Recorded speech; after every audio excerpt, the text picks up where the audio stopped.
Let me start here. Avoidants are not people who don't feel.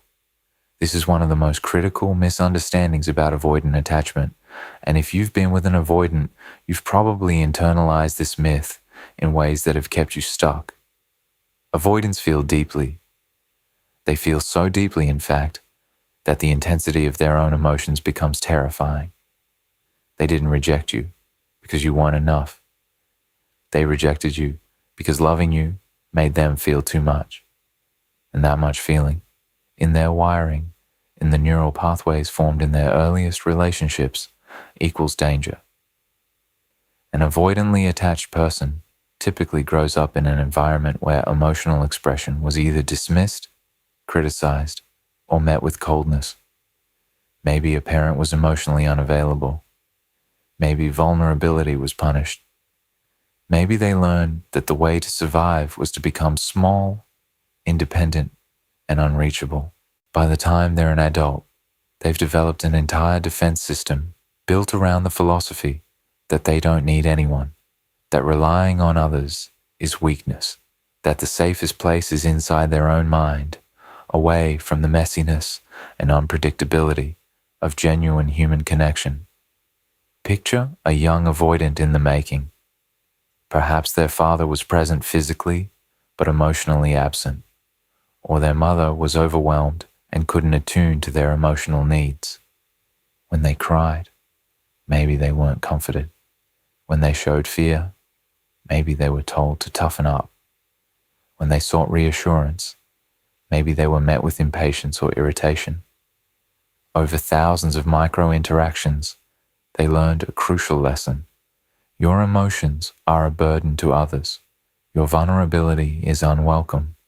The only safe place is inside yourself. By adolescence, and certainly by adulthood, this becomes so deeply embedded that they believe it's simply the truth about who they are, not the truth about what happened to them. But here's the thing about defense systems. They're not actually designed to last forever. They're designed to protect you through a specific period of your life, and then ideally, you develop enough security and safety to let them down. Most avoidants never get that chance. They carry these defenses into adulthood, and they begin to look for relationships that reinforce these patterns rather than challenge them. This is where you come in, or rather, where you came in. An empath, in the context of avoidant-empath dynamics, is someone who is naturally attuned to other people's emotions. You probably found yourself trying to understand the avoidant, trying to decode them, trying to crack the code of their emotional unavailability. You likely made excuses for their distance. You interpreted their coldness as depth, their indifference as mystery, their withdrawal as self-protection rather than rejection. And in doing all of this, you created the perfect dynamic for them. Someone who chased while they ran. Someone who pursued understanding while they maintained their safe distance. This dynamic actually serves both people's attachment wounds perfectly at first.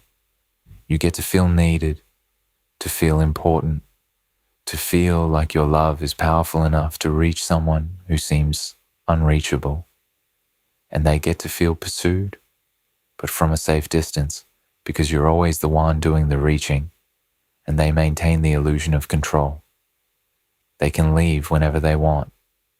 They can withdraw whenever they want. They are, in their own mind, the powerful one in this dynamic. What happens when the empath becomes too real, but then something shifts? And this is where the story gets complicated in a way that avoidance cannot handle. You stop performing. You get tired. You have your own emotional needs that can't be endlessly deferred. You ask for things. You name the ways their behavior hurts you. You ask for reciprocal vulnerability. You ask for them to show up in the relationship as an equal, not as someone who is perpetually being chased and understood and accommodated. You become human instead of a character in their internal narrative.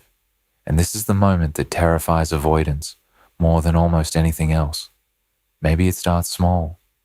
You're exhausted one night and don't initiate a conversation, and instead of them reaching out to you, they just don't. Or they make plans with you and cancel at the last minute with an excuse that's probably real, but still feels dismissive. Or you finally, after months of swallowing your hurt, tell them that their emotional unavailability is breaking your heart. And they respond not with comfort or reassurance, but with defensiveness or coldness. The message underneath is clear. Your needs are too much. Because suddenly, you're not the idealized version of you that exists in their mind. You're real. You have needs. You have boundaries. You have the capacity to leave. You're no longer a passive object of their avoidance. You're an active subject with your own emotional reality that they can't control or manage from a distance. And for an avoidant, control is survival. This is the crucial moment, though most avoidants won't understand it in these terms. Their nervous system sends danger signals.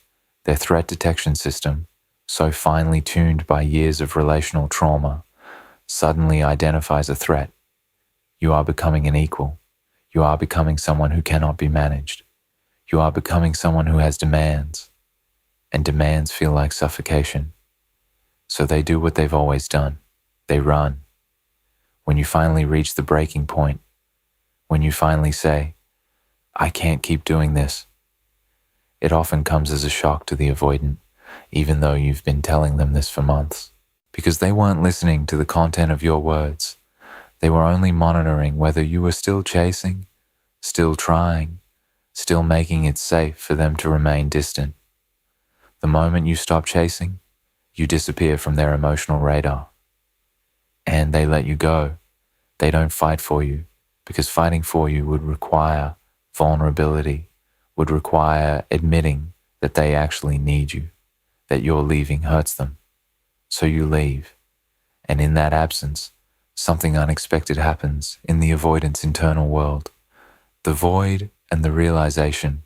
For the first time in a long time, the avoidant has to sit with themselves. They have to feel the full weight of their own loneliness, their own fear, the emptiness that they've been running from their entire lives. The empath, you, was serving a crucial psychological function. You were the distraction from their own inner void. You were the proof that they could have a relationship without having to change, without having to become vulnerable, without having to risk true intimacy. You were the perfect container for their avoidant pattern. Without you, they have to face themselves. And this is brutally difficult for them. The loneliness doesn't hit immediately. In the first few days or even weeks, the avoidant often feels relief. Relief that they don't have to perform, that they don't have to pretend to be more available, that they can retreat back into their carefully controlled world. They tell themselves, and maybe some friends, that this was the right choice, that you were too needy, that the relationship was suffocating, that they feel lighter without the weight of your expectations. But something shifts in the silence.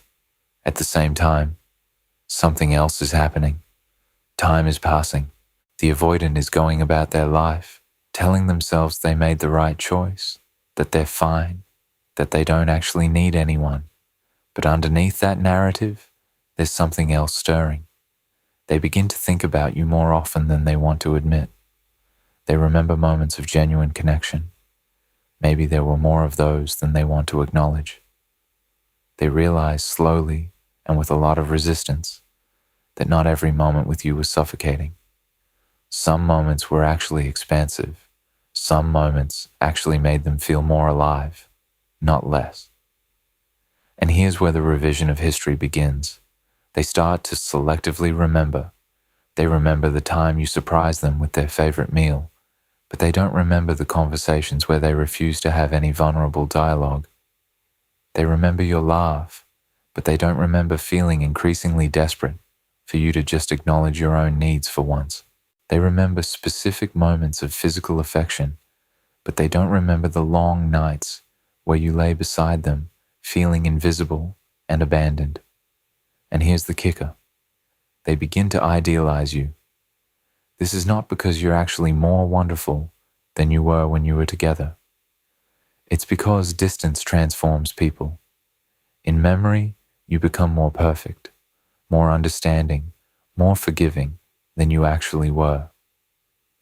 The negative qualities, the ways you challenged them, the ways you asked for more, the ways you were human and flawed, these start to fade.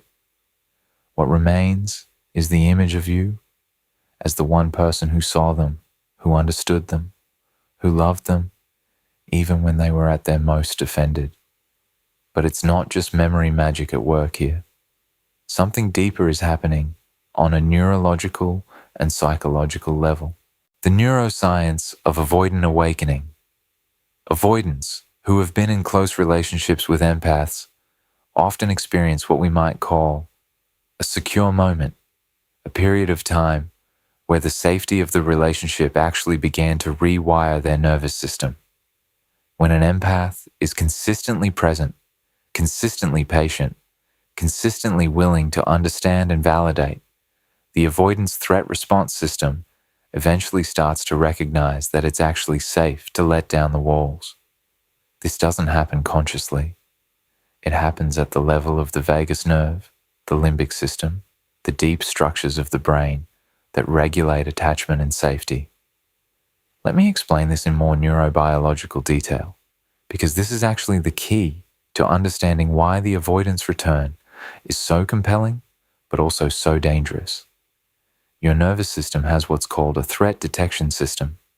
It's constantly scanning your environment and your relationships for danger. For an avoidant who grew up in an environment where relational closeness was often accompanied by dismissal, criticism, or emotional unavailability, intimate relationships trigger threat responses. The closer you get, the more dangerous it feels. But here's what happens over time with a patient. Consistent empath. Gradually, the avoidance threat detection system begins to get a different message. It gets the message that you're still there, that you're not punishing them for being distant, that you're not abandoning them for asking for space, that you're not criticizing them for being who they are. And very slowly, almost imperceptibly, the nervous system begins to relax. It's like a tightly wound muscle that has been tensed for decades, finally feeling a moment of safety. Even though they rejected you, even though they said they needed space, even though they convinced themselves they didn't want you, at a neurological level, they were actually beginning to heal. They were actually beginning to feel safer with another human being than they ever had before, and their system was changing in response to that safety. But here's the cruelest part. That neural rewiring is still fragile. It hasn't solidified into new pathways yet. It's still tentative, still in process.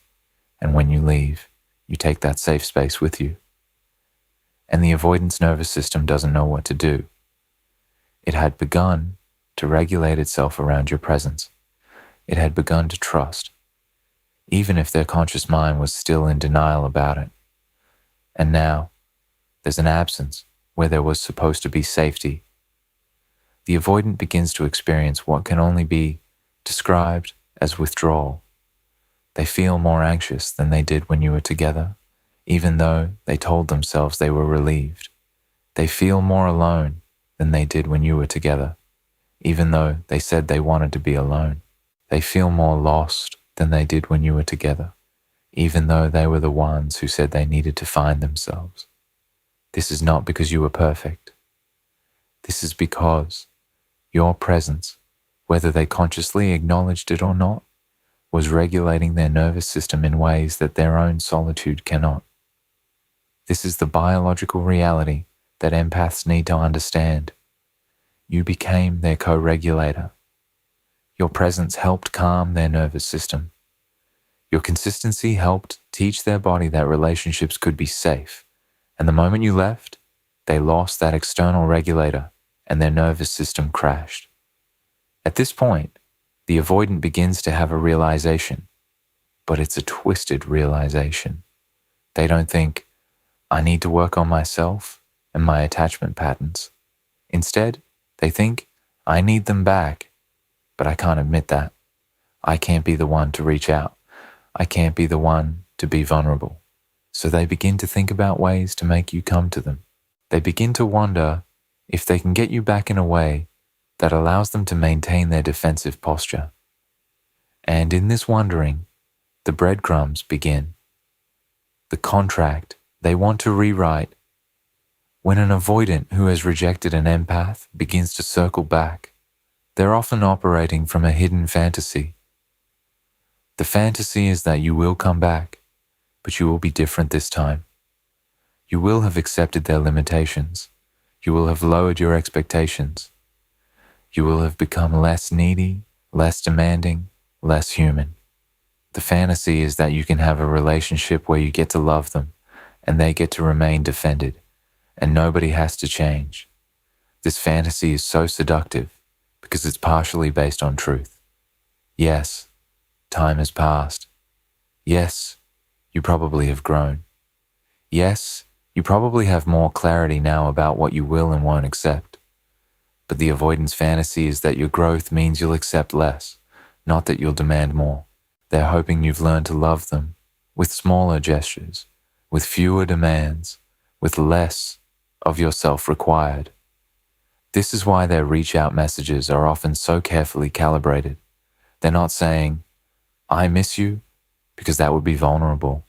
They might say, I was thinking about something you said, or I saw something that reminded me of you. Or they might just double tap your Instagram post at midnight, leaving the subtext for you to interpret. They're trying to open a door without admitting they're doing it. They're trying to get you to respond positively so they can feel less alone without having to be the one who risks rejection. Sometimes the reach out is more direct, but still carefully protected. They might text you after 3 months of silence with something like, hey, how are you? As if they didn't just disappear from your life. Or they might position it as casual. I was in your neighborhood and thought of you. In a way that makes it sound like this is an accident, not an intentional choice to reconnect. The message they're trying to send with their approach is always the same. I want connection without vulnerability. And here's where your role matters. Not because you should change your behavior for them, but because it's important for you to understand what's happening. When you respond to these breadcrumbs with hope, when you interpret them as signs of change, when you begin to imagine that maybe this time will be different, you're falling back into the exact same dynamic that made the original relationship so painful. You're choosing to believe their behavior instead of hearing their words. Their words said, I can't do this. Their new behavior is saying, carefully, I want to do this, but only if you accept the same role you had before. This is not love. This is not change. This is not healing. This is avoidance in a new disguise. The role you played in their emotional safety. I want to pause here and make sure you understand something that's going to be important for you moving forward. The reason the avoidant could feel safe with you was not because you were unusually tolerant or unusually patient or unusually accepting. It was because you were operating from a place of attachment hunger. You were trying to win their love. You were trying to crack their code. You were trying to be small enough, understanding enough, supportive enough that they would finally feel safe enough to let you in. This is not a quality. This is a wound. And the avoidant recognized this wound in you immediately. They recognized it in the way you looked at them, the way you compromised your own needs, the way you interpreted their distance as a challenge to overcome, rather than as information about their capacity for relationship. And in a way that was probably not entirely conscious, they were drawn to you precisely because you had this wound. Because someone with this wound can be trusted not to ask for too much, can be trusted to stay even when they're being hurt, can be trusted to accept the crumbs and be grateful. Think about it from their perspective. And I say this not to excuse their behavior, but to illuminate the deeply unconscious ways these dynamics work. An avoidant walked into a room. and they saw you. And what they saw was someone who needed to be needed, someone whose self-worth seemed contingent on whether they could unlock your heart, someone who would spend enormous emotional energy trying to understand them, predict them, manage them, someone who would interpret coldness as a puzzle to solve rather than a red flag to notice. This is not accidental. This is how avoidants choose their partners. They're attracted to the specific kind of person who will make their own emotional unavailability tolerable. They're attracted to people who are willing to do the emotional labor of the relationship while they remain defended and untouched. The safety they felt with you was the safety of being with someone who needed them more than they needed you. And that dynamic, while it may have kept them calm and defended, was never actually love. It was mutual dysfunction dressed up as connection. When they reach out now, weeks or months or years later, they're not reaching out because they've realized this. They're not reaching out because they've decided to do the work on themselves. They're reaching out because they miss the feeling of being needed, of being pursued, of having someone else's emotional energy orbiting around them. They miss the structure that you provided for their life, even if that structure was ultimately harmful to both of you. What they can't face about themselves. To understand why avoidants circle back, you have to understand what they cannot face. And the thing they cannot face is that they are not independent.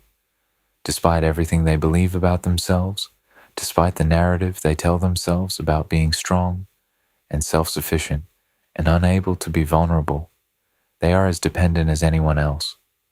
They are simply dependent in more defensive ways. An avoidant is someone who is trying to maintain the illusion of invulnerability by never depending on anyone. But this is, ironically, a form of profound dependence. Dependence on the defense mechanism itself. They are dependent on their distance. They are dependent on their independence. They are dependent on the idea that they don't need anyone. This is a form of psychological fragility that is rarely discussed. The narrative around avoidance is that they're strong, that they're independent, that they don't need anyone, and the avoidant themselves reinforces this narrative because it feels less terrifying than the alternative. But the truth is that someone who is truly secure in themselves doesn't need to maintain the fiction of invulnerability. Someone who is truly independent doesn't need to prove it through emotional distance. Someone who is truly strong doesn't collapse into despair and reach out through breadcrumbs when they're alone. Real independence, real strength, real security looks like being able to be vulnerable. It looks like being able to need someone while still maintaining a sense of self. It looks like being able to let someone close without feeling like you're losing yourself. The avoidance distance isn't independence, it's imprisonment. And they're imprisoned by the very defense mechanisms that were supposed to keep them safe. And when they become involved with an empath, something breaks in that defense. The empath's presence, over time, begins to create evidence that contradicts the avoidant's core belief. The avoidant begins to feel things they didn't think they could feel. They begin to experience moments of genuine connection. They begin to experience the safety that comes from being known by another person. And this is deeply threatening to the narrative they've been protecting their entire lives. So they run. They have to run. Because staying means having to rewrite their entire story about who they are. Running means they can maintain the fiction that they left because they wanted to, because they're strong enough to choose themselves, because they don't actually need anyone. But the damage has been done. Because even though they're running, they're also changed. They've experienced what genuine connection feels like, at least in glimpses. And their nervous system is crying out for more of it, and they're terrified of that cry. So they suppress it, they deny it, they push it down as hard as they can. And then one day, usually when they're feeling particularly empty, particularly alone, particularly unable to outrun their own loneliness, they reach out. The fantasy of you Here's what's critical for you to understand. When the avoidant is reaching out to you, they're not reaching out to the person you actually are. They're reaching out to the fantasy of you. They're reaching out to the version of you that exists in their mind, the version that makes them feel safe, the version that doesn't make demands on them, the version that loves them more than you love yourself. This fantasy version of you is gentle. This fantasy version of you is understanding. This fantasy version of you has somehow become more perfect in their memory because she is no longer real. She is no longer challenging them. She is no longer asking for reciprocity. She is no longer threatening their carefully constructed defense system. In this fantasy, you've also learned. You've learned to love them differently. You've learned to ask for less. You've learned to be content with crumbs because at least it's something. You've learned to interpret their coldness as preference, their distance as personality, their unavailability as being their unique way of loving. In this fantasy, you've become smaller, quieter, less demanding. You've become the ideal partner to an avoidant, someone who loves them unconditionally while asking for nothing in return. But you, the real you, are still the same person who asked for more. You're still the same person who couldn't keep loving someone who wouldn't meet you halfway. You're still the same person who recognized that you were exhausted. You're still the same person with needs and boundaries and a life that matters. And if you go back, even if he's trying slightly harder this time, even if he's sending flowers or being a little bit warmer or initiating slightly more often, you're not going back to something different. You're going back to the same pattern with slightly different decorations because he still has the same attachment wounds. He still has the same terror of vulnerability. He still has the same fundamental belief that depending on you is a sign of weakness.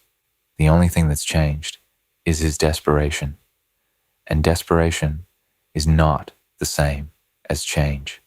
The empathy trap. I want to talk for a moment about the particular vulnerability of empaths in this situation, because this is where a lot of the pain comes from. Empaths are by nature inclined to see the best in people. You see the wounded child inside the defended adult. You see the fear beneath the aggression. You see the pain beneath the coldness. And this capacity for seeing is a beautiful thing. It's one of your greatest gifts, but it can also become a trap. Because in seeing the wounded child inside the avoidant, in understanding the roots of their behavior, in recognizing their pain, you can inadvertently take responsibility for healing it. You can tell yourself that if you're just patient enough, just present enough, just understanding enough, you can love them out of their patterns. And this is a beautiful dream. It's also a lie. The lie is seductive because it's rooted in a partial truth. Yes, secure relationships can facilitate healing. Yes, consistent love can help someone begin to rewire their nervous system. Yes, being with someone safe can create the conditions for growth. But here's where empaths get confused. Creating the conditions for someone else's healing is not the same as doing their healing for them. And you cannot will someone to change. You cannot love them into wholeness. You cannot sacrifice enough of yourself to make them feel safe enough to finally be vulnerable. You cannot heal someone else's attachment wounds. You can only heal your own. You cannot fix someone else's defense mechanisms. You can only recognize them and decide whether or not you're willing to be in a relationship with them anyway. And more importantly, you cannot change the fact that healing requires choice, requires active work, requires a willingness to become vulnerable. An avoidant can only heal if they decide to heal. And most avoidants don't make that decision because the cost of healing, admitting that they're not actually strong when they need to be, that they're terrified when they want to be brave, that they've been running their whole lives when they want to believe they've been leading, is too high. The cost of healing is admitting that they've been wrong, that their defense mechanisms have caused harm, that they've hurt someone who loved them, that the distance they thought was protecting them was actually isolating them. Most people, given the choice between comfort and growth, choose comfort. Your empathy wants to bridge that gap. Your empathy wants to show them that it's safe. Your empathy wants to do the work for them. But this is where your empathy becomes self-harm. This is where your greatest gift becomes your greatest liability. The return of the avoidant. What's really happening? So when the avoidant reaches out, what's actually happening is more complex than either they finally realize they love me or they're just manipulating me. What's actually happening is that they're in pain. They're lonely. They miss the feeling of being pursued. They miss the structure you provided. They miss the person they felt like when they were with you, even if that person was someone who was living in a state of unmet need. But they're still terrified of intimacy. They're still defended. They're still committed to the idea that they're independent. So they're reaching out in a way that allows them to maintain that fiction. They're breadcrumbing because breadcrumbs don't require vulnerability. They're testing the waters because testing the waters doesn't require commitment. They're being intermittently available because intermittent availability maintains the power dynamic they need to feel safe. And here's what happens if you respond. The cycle continues. You respond with hope. They respond with a moment of warmth. You invest emotionally. They withdraw. You become confused, hurt, wondering what you did wrong. They tell themselves a story about why they pulled back. You wanted too much. You were needy. You were too much. And then, when the emptiness becomes unbearable again, they reach out. This is not a cycle that leads anywhere good. This is a cycle that leads to you becoming more fragmented, more confused, more desperate, and more willing to accept less and less from them. The empath's hidden belief. I want to ask you something, and I want you to be honest with yourself. Why do you want them to love you? I don't mean this as a judgment. I mean this as a genuine question that matters for your healing. Is it because you genuinely love who they are? Or is it because you love the potential of who they might become if you love them hard enough? Is it because being with them makes you feel alive and connected? Or is it because being with them makes you feel needed, and that feeling of being needed is the only way you know how to feel worthy? These are different questions, and they lead to different places. If you love who they actually are, that's one thing. But most empaths don't. Most empaths love the fantasy of the person they could be, if the empath's love was powerful enough to transform them. Most empaths are, in their own way, trying to prove something, that their love is enough, that they're enough, that if someone just needs them enough, they'll finally feel like they matter. The tragic irony is that this is exactly what the avoidant needs to feel safe. They need someone who is trying to prove something through loving them, someone whose sense of self-worth is contingent on their acceptance. And the empath needs someone who is unavailable, because unavailable people can never ask for enough to expose the wound that the empath is trying to hide, the fear that they're not actually enough. And here's the painful truth. The avoidant knows this about you.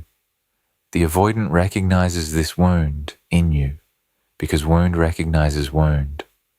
And they're attracted to you precisely because your need to be needed matches their need to remain defended. It's a perfect fit, except it's not.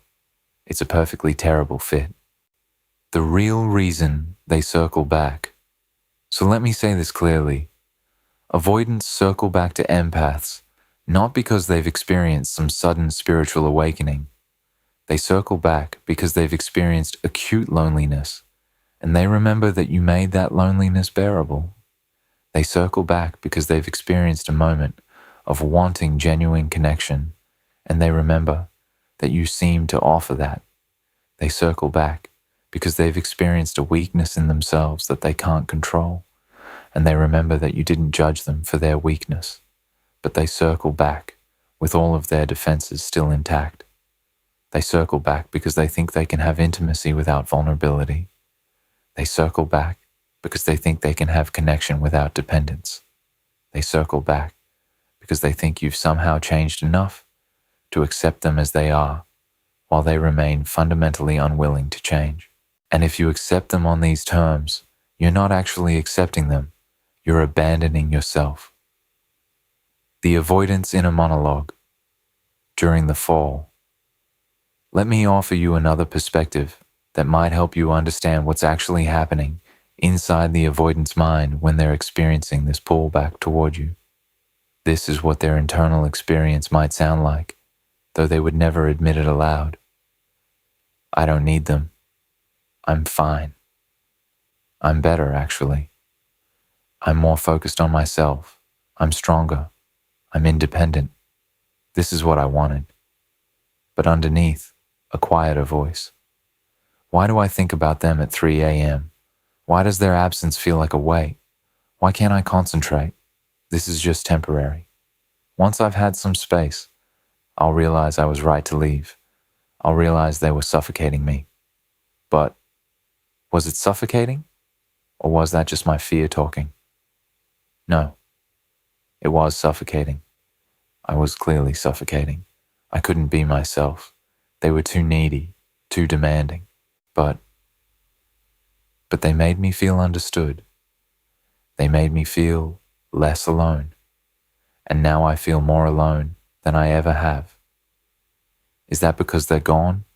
Or is that because I've been running from this feeling my whole life? This internal conversation happens over weeks or months, and usually the avoidant never reaches a resolution. Instead, they reach a breaking point, a moment where the loneliness feels unbearable enough that they have to do something about it.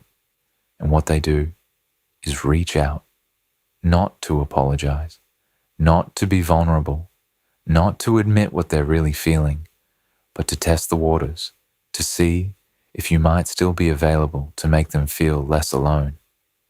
The path forward for you. So what do? First, you acknowledge the complexity of what you're feeling. It's okay to feel hopeful when they reach out. It's okay to feel the pull of possibility. It's okay to feel like maybe this time is different. You're allowed to feel all of that, but feeling it doesn't mean you have to act on it. Second, you look at their behavior, not their words. Look at patterns. Look at consistency. Look at whether they're actually willing to do the work or whether they're just willing to feel less lonely. There's a huge difference. Real change looks like therapy, like vulnerability, like the avoidant openly admitting that they've been running. Real change looks like them initiating difficult conversations, not avoiding them. Real change looks like them being willing to be wrong, to apologize, to take responsibility. Real change is messy and uncomfortable and requires humility. Most avoidants won't do this. Most avoidants will do just enough to keep you slightly hopeful while maintaining their distance. Third, you get really honest about what you need, not what you can live without, not what you can compromise on, not what you can endure if it means they finally love you. What you actually need to feel like you matter in a relationship, what you need to feel safe, what you need to feel like your own person, not an extension of someone else's emotional journey. And if they can't meet those needs, you leave and you stay left, not because you don't love them, but because you finally love yourself. The real gift of avoidant relationships. Here's what I want you to know about the time you spent with the avoidant. It wasn't wasted. It wasn't a mistake. It wasn't a failure on your part.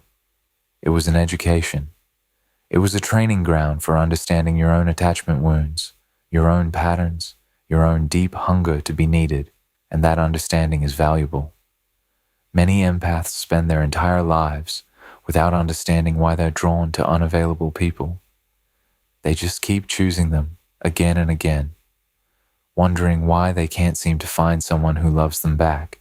And then one day, usually after enough pain, they finally realize they're not attracted to these people despite the fact that they're unavailable. They're attracted to them because they're unavailable, Because unavailable people are safe. Because unavailable people can't reject you if you never fully let them in. Because if you're always doing the reaching, you never have to risk being the one who wasn't enough. The avoidant, in other words, is a perfect mirror for your own attachment wounds. And if you can see that mirror, if you can understand what you're really hungry for, you can begin to heal. You are enough. You don't need to earn it. You don't need to prove it. You don't need to love someone so hard that they finally see your value. Your value is inherent. It was there when you were born. It's there right now, in this moment, as you read these words. And it will be there whether or not the avoidant finally recognizes it. The hardest part of loving an avoidant is learning to love yourself more. The hardest part of leaving an avoidant is staying gone, not because you don't miss them, but because you finally realize that missing them is a small price compared to the cost of abandoning yourself. When they reach out again, and they might reach out again, after months or years, or just when you're finally starting to feel okay, they might reach out with something that feels different this time. They might have actually done some work. They might actually have changed. And if that's the case, that's beautiful for them. But it doesn't have to be beautiful for you. You get to decide what happens next. You get to decide whether you want to give them another chance. You get to decide whether their change is real enough, deep enough, consistent enough. You get to decide whether being with them serves your life or fragments it. You get to decide that you've already done enough, that you've already tried hard enough, that you're already enough. And if you decide to give them another chance, do it eyes wide open. Do it with boundaries. Do it knowing that you cannot fix them, and that if they're waiting for you to fix them, that's your sign to leave. Do it because you genuinely want to, not because you're afraid of being alone. Do it because being with them feels like coming home, not because being without them feels like dying. But most importantly, do it while maintaining a deep, unshakable commitment to yourself.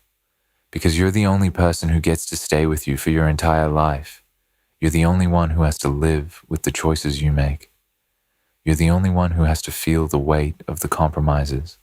And that person, you, deserves to feel loved by someone, even if that someone is only yourself.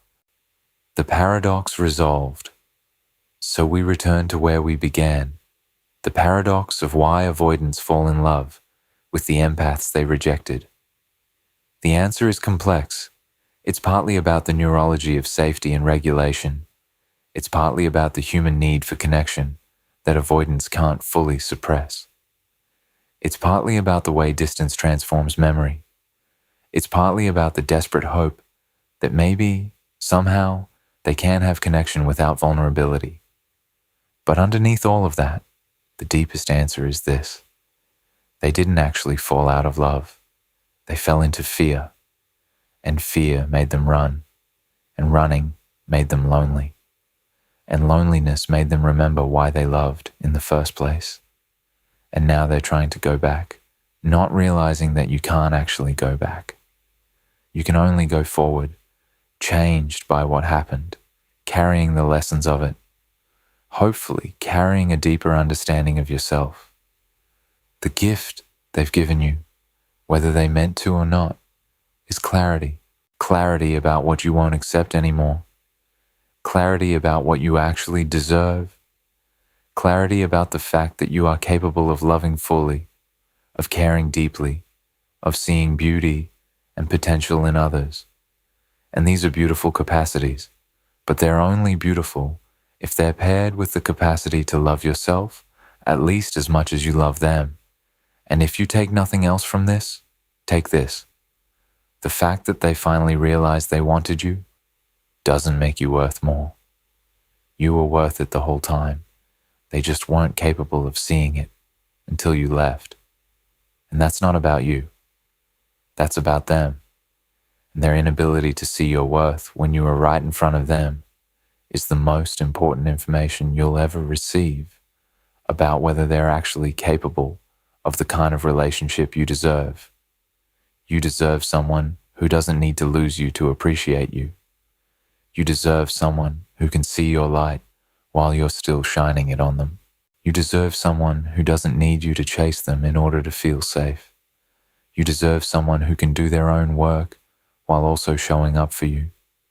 You deserve reciprocity, consistency, vulnerability, and genuine effort. And if the avoidant can't give you that, then them reaching out again, no matter how much it triggers your hope, is actually your nervous system's final exam. It's testing whether you've actually learned the lesson. It's asking, do you love yourself more than you need to prove that your love was powerful enough to transform them? The answer needs to be yes. And in that yes, you'll finally be free.